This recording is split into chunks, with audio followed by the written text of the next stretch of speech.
after enduring a rat-infested childhood home, followed by a traumatic breakup with the mother of his child. The then 21-year-old Jay Blades found himself homeless and helpless in London. The repair shop star hit rock bottom when the only possessions he owned all fitted into a small supermarket carrier bag.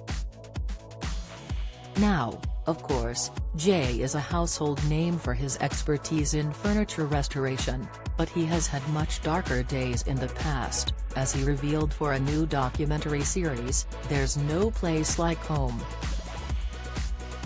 "I was all over the place, I had no direction," Jay admitted frankly of his life as a 21-year-old.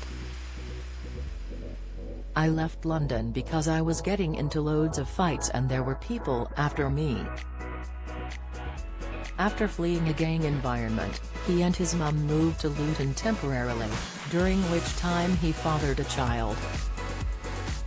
However, after the relationship broke down, he returned to London and resorted to a terrifying life on the streets. "I had a supermarket carrier bag with all of my stuff in there, and it wasn't a lot," Jay clarified.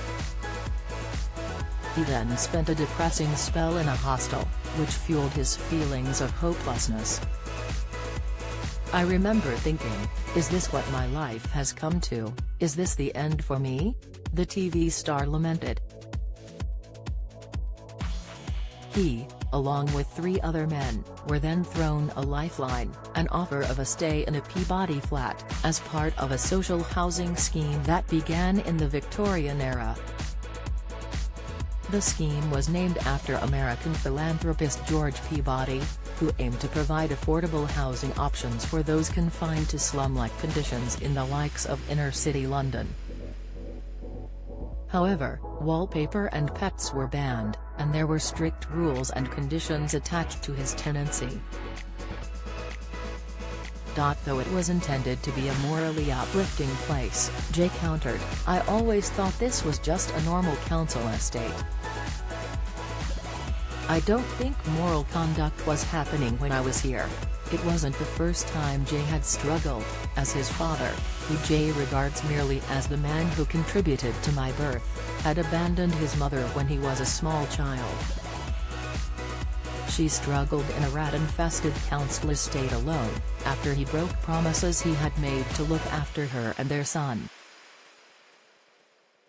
Despite the unfavorable conditions, Jay was thrown another lifeline during his time at the Peabody flat he was staying in, as voluntary work he was doing at the time inspired his love of restoring furniture.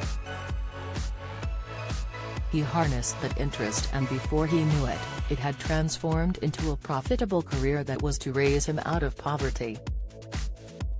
Jay also learned how to read for the first time recently, after struggling with dyslexia and illiteracy, and his journey was turned into a BBC documentary, Learning to Read at 51.